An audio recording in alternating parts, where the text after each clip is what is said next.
बड़ी खबर है। हमने तो यही कहा था विनाशकाले विपरीत बुद्धि और वही लाहौर पर भारत ने कर दिया है बड़ा हमला। ये बड़ी खबर इस वक्त की आ रही है। हमने आपको कहा था कि पाकिस्तान पर बड़ा हमला होगा और इस बार लाहौर तक हमला हुआ है। पिछली बार जब मुरीदके में मारा था तो हमने चेताया था कि 40 किलोमीटर दूर तुम्हारा लाहौर है, जहां हाफिज सईद को छुपा के तुमने बैठा हुआ है। तो ऐसे में लाहौर तक ये हमला चला गया है। जल्दी से एक कमेंट सर आपसे, क्योंकि अब हमारे साथ लेफ्टिनेंट जनरल आशीष रंजन प्रसाद भी बैठे हुए, थोड़ी तेजी में जल्दी से बताना होगा सर हमारे तमाम रिपोर्टर्स हैं। हाँ, ये जो एवेक्स है, जैसा इन्होंने बताया, ये बहुत ही इनके लिए बहुत ही शर्मसार बात हो गई है और ये हमारे भारत के लिए एक बहुत बड़ी धुंध भी है, विजय का धुंध भी है। और मैं ये भी बताना चाहूंगा कि इसको ब्लंट करने में हमारी इलेक्ट्रॉनिक वॉरफेयर सिस्टम भी उतनी ही मददगार हुई है, जैसा हम लोग सभी जानते हैं। हमारे complete western front integrated electronic warfare system से लैस है और इन्होंने एवेक्स को ब्लंट किया है। एवेक्स को ब्लंट, एक तरह से उसको पुल डाउन करना, मतलब आपने उनके कंट्रोल सिस्टम को बिल्कुल ध्वस्त कर दिया है। और ये बहुत बड़ा सेटबैक दरअसल पाकिस्तान के लिए है, जिस तरह की परिस्थितियों में वो आगे बढ़ रहा था। हमारे तमाम सहयोगी अलग अलग जगहों से हमारे साथ जुड़े हुए हैं। अशरफ, क्या खबर है? श्रीनगर एयरपोर्ट को हाई अलर्ट पर रखा गया था, क्या अपडेट है आपके पास? पाकिस्तान का तो लेकिन एक एक परत जो है वो ढहता हुआ आज दिख रहा है अशरफ। F-16 अमेरिका की बात, जैसा आपने कहा, ही पिटवाई है, एक F-16 हम भारत ने गिरा दिया है, लेकिन ये जो चाइनीज माल इन्होंने रखा हुआ था वो भी सब गिर रहा है। आपने तो हमेशा ही कहा है चले तो हाँ, शाम तक बिल्कुल नहीं तो तो साफ मैं चांद वाली बात कहता ही नहीं आज दिन में विदेश मंत्रालय की बैठक जो होती है चाइना में, बीजिंग में, उस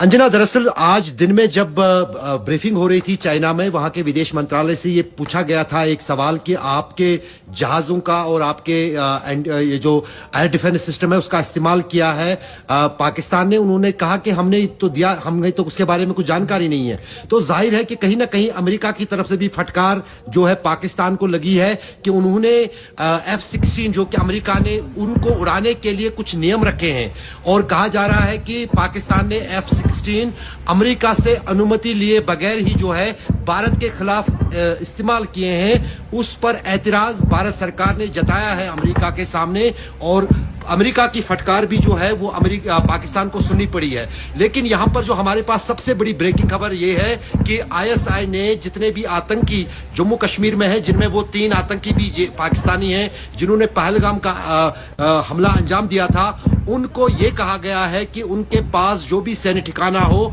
वहां पर वो हमला करें। और यही कारण है कि जो हमने राजौरी में देखा कि वहां पर एक सुसाइड अटैक हुआ है आर्मी के एक कैंप पे। अभी उसकी जानकारी नहीं मिल रही है कि क्या उनको मार गिराया गया है भीतर जाते ही, लेकिन वहां पर भी गोलीबारी चल रही है। उस बीच कश्मीर में सबसे बड़ा जो एम्युनिशन डिपो है खुंदरू के पास, वो अनंतनाग जिले में आता है, वहां पर कुछ ब्लास्ट्स की खबर आ रही है।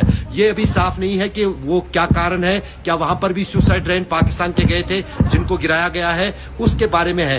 पूरा कियास है कश्मीर में, खास तौर से नजर श्रीनगर और अवंतीपोरा एयरपोर्ट पर है, जहां पर जो एयर डिफेंस सिस्टम है वो एक्टिवेटेड है और लाइटें वगैरह सब कुछ जो है पूरे कश्मीर में अब बंद कर दिया गया है। और यही कारण है कि मैं कमरे के भीतर आया हूं और एक छोटी लाइट के सामने हूं और बाकी जो है लाउड स्पीकर पे ऐलान किया जा रहा है अलग अलग कश्मीर के इलाकों में मस्जिदों से कि लोग घरों के भीतर जो है बिजली बंद करें, बाहर भी बिजलियां बंद करें। और पहले ही जो है सरकारी सप्लाई जो है पावर की वो कट ऑफ कर दी गई है।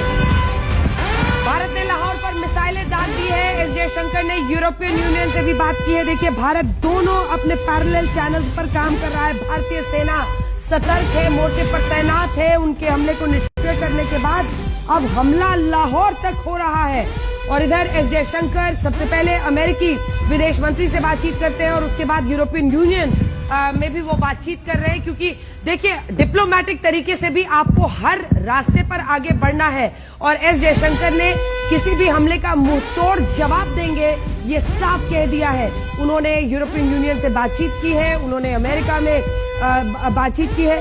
मंजीत, जल्दी से वहां से जानकारी दीजिए, क्या खबर है, क्योंकि प्रधानमंत्री से तो NSA भी मिल रहे थे।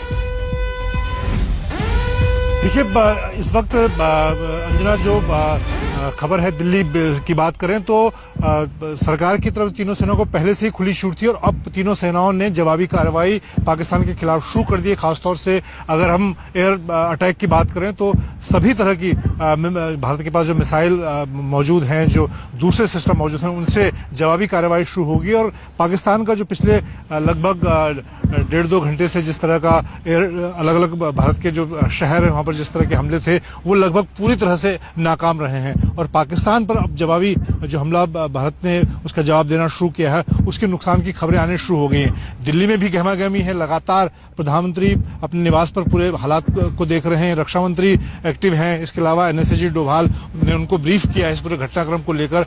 और इस वक्त सेनाएं अपने स्तर पर पूरी तरह से तय कर रही हैं कि पाकिस्तान को किस तरह से जिस तरीके से पाकिस्तान ने भारत के खिलाफ दूसरी बार लगातार दूसरे दिन इस तरह के कायराना हमले शुरू किए हैं उसका पूरी तरह से जवाब दिया जाएगा।